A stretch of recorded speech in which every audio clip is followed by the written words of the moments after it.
कृतिका शर्मा और आप देख रहे हैं मृदुभाषी की खास पेशकश नेशनल बुलेटिन, जिसमें हम आपको बताएंगे हमारे देश और समाज से जुड़ी आज की वह तमाम बड़ी खबरें जो आपको जानना जरूरी है। तो चलिए शुरू करते हैं आज की बड़ी खबरों का रिवीजन।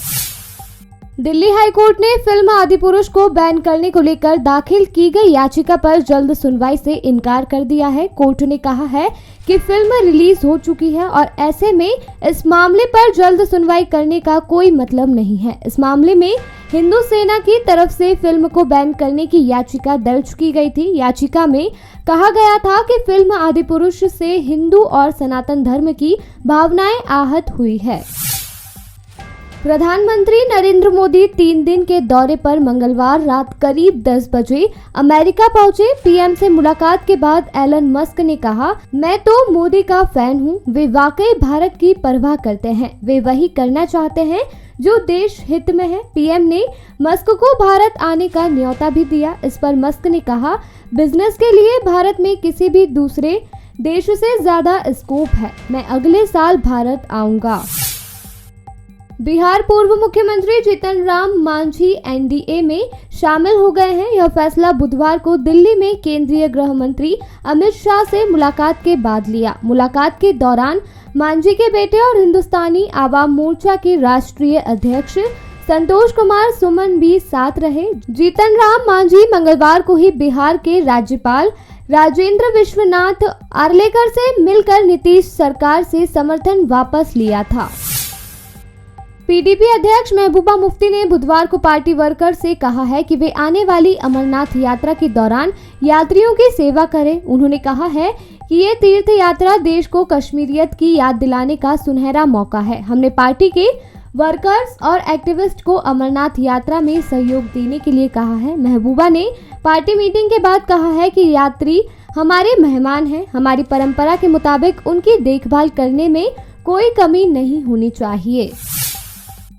देश में बुधवार को 9वां अंतर्राष्ट्रीय योग दिवस मनाया गया। इस बीच कांग्रेस ने ट्विटर पर पूर्व प्रधानमंत्री जवाहरलाल नेहरू की शीर्षासन वाली तस्वीर पोस्ट की। लिखा कि पंडित नेहरू का धन्यवाद जिन्होंने योग को पॉपुलर बनाया और राष्ट्रीय नीति का हिस्सा बनाया। इस पर कांग्रेस के सीनियर लीडर शशि थरूर ने रीट्वीट किया और कहा कि बिल्कुल हमें हमारी सरकार समेत उनका भी धन्यवाद करना चाहिए जिन्होंने योग को पुनर्जीवित कर पॉपुलर बनाया। उन्होंने पीएमओ MEA इंडिया को टैग किया। उन्होंने कहा कि इन्होंने संयुक्त राष्ट्र के जरिए योग दिवस को अंतर्राष्ट्रीय स्तर पर ले गए।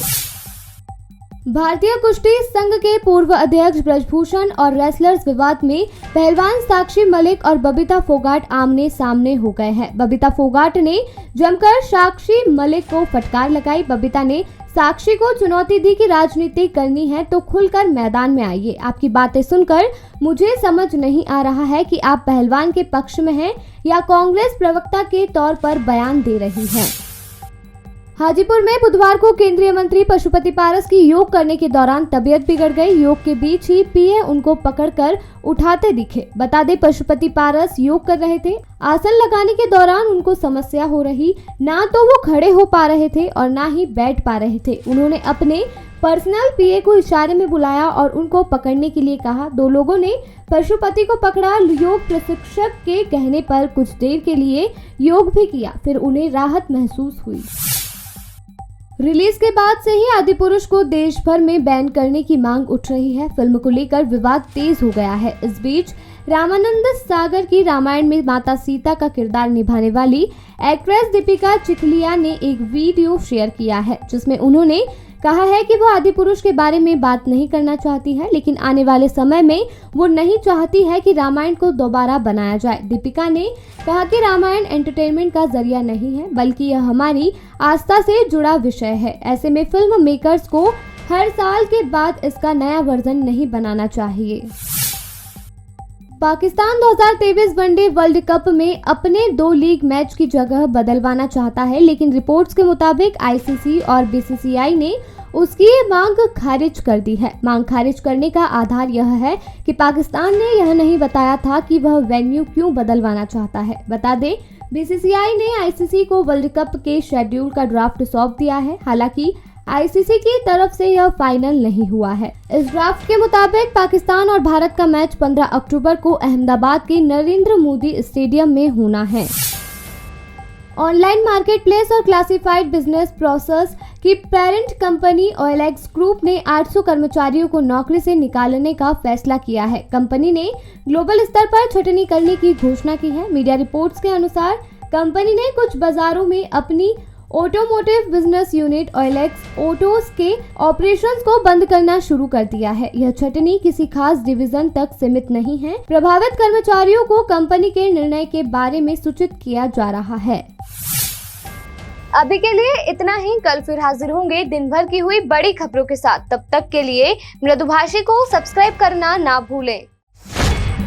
कल देखिए मृदुभाषी प्रदेश की खबरों का पंच MP Top 5 फेसबुक और YouTube पर सुबह 8:30 बजे।